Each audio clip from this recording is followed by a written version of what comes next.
আসসালামু আলাইকুম।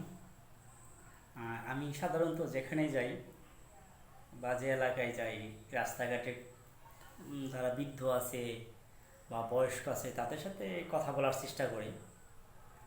বেশিরভাগ কথাগুলো আমার দেখা যাইতেছে ওই আগেকার দিন এর সাথে বর্তমান দিনের একটা তুলনা জানতে চাই যে কেমন কি। তার ভিতরে অনেক বৃদ্ধের সাথে কথা হয়েছে সেদিনকে, মানে এক বৃদ্ধর সাথে কথা হলো, বয়স্ক, খুবই জ্ঞানী মানুষ, অসাধারণ দেখা যেতেছে তার পাণ্ডিত্য। একসময় তিনি সম্ভবত গাজের গানের বয়তে ছিলেন, বাহারুদ্দিন নাকি নাম যেন, সরি নামটা ভুলে গেছে, সেভ করা আছে না মোবাইলে। তো ওনাকে আমি জিজ্ঞাসা করলাম, সালাম দিলাম, তখন দুপুরবেলা রেল লাইনে দেখা তার সাথে।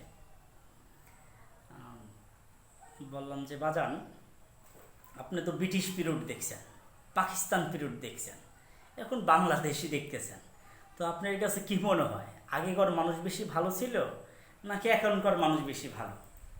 বেশিরভাগ বৃদ্ধ, এ পর্যন্ত যত বৃদ্ধ পাচ্ছি বেশিরভাগই উত্তর দেওয়া দিচ্ছে আগে ভালো মানুষ ছিল, খারাপও মানুষ ছিল, এখনও ভালো মানুষ আছে, খারাপ মানুষ আছে।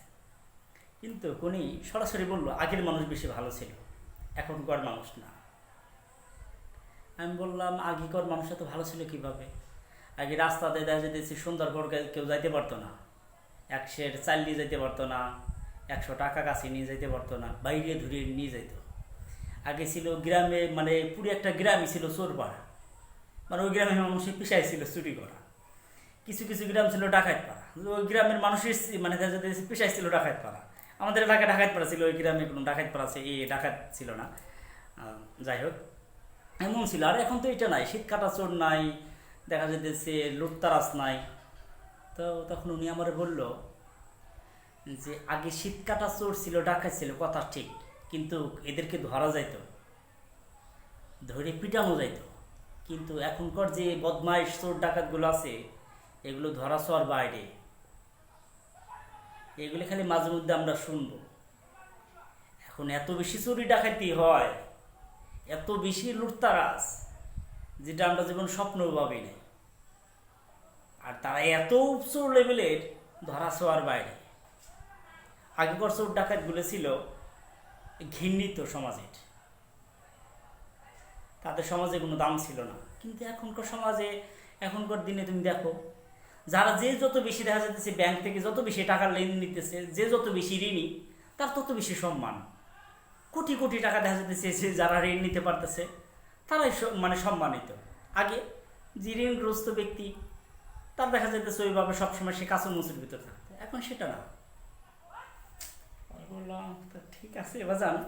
তো আগেকার মানুষ তো অনেক দুঃখ কষ্ট করতো, এখনকার মানুষ তো তার দুঃখ কষ্ট নাই। এখন কি কোনো মানুষ দেখা যায় আটা ওটা খায়? বলেন, আটা ওটা খায় না, মানুষ 3 বেলায় খাইতে পায়, কত মানে দেখা যেতেছে আরামে আইসা আছে। বাজান, আগে দুঃখ কষ্ট থাকলেও আগে যা খাইতো, ওই খাওয়ার ভিতর পুষ্টিগুণ ছিল। এক মুঠ ভাত খায়া 1 বেলা থাকা যেত, এখন 1 গাবলা ভাত খায়াও দেখা যেতেছে ওই 1 মুঠ ভাতের কাজ হয় না। আমি বললাম তা ঠিক আছে। তো তখন উনি আমার আর বলল, দেখো এখনকার খাবারের পুষ্টি নাই, মানুষের যে কথা, সেই মানুষের কথা বলার কথার ভিতরেও পুষ্টি নাই। আমি বললাম মানুষের কথার ভিতরে পুষ্টি নাই মানে? মানে বলতে, উনি তখন আমার বললো যে আগে এক কথায় দলিল হয়ে যেত, মানে কথার উপরে জমি, মানে জমি বেচা কেনা হতো, কোনো দলিল লাগতো না। আর এখন দলিল হয়, তারপর বলে যে জাল, বিয়ে হয়, দই দেখা যাচ্ছে কত, মানে লেখালেখি হয়, তারপরেও ওই বিয়ের দাম নাই। আর আগে কোনো কামিল লাগতো না, কিছু লাগতো না। তাহলে এখন তুমি আমারে বলো, আমারে উনি আবার ফিরে আমার উল্টে আমারে প্রশ্ন করতেছে, আর বাজান তুমি আমারে বলো যে কোন যুগ বেশি ভালো ছিল তাহলে? তখন আমি বললাম না, আগের যুগই ভালো ছিল। আসসালামু আলাইকুম।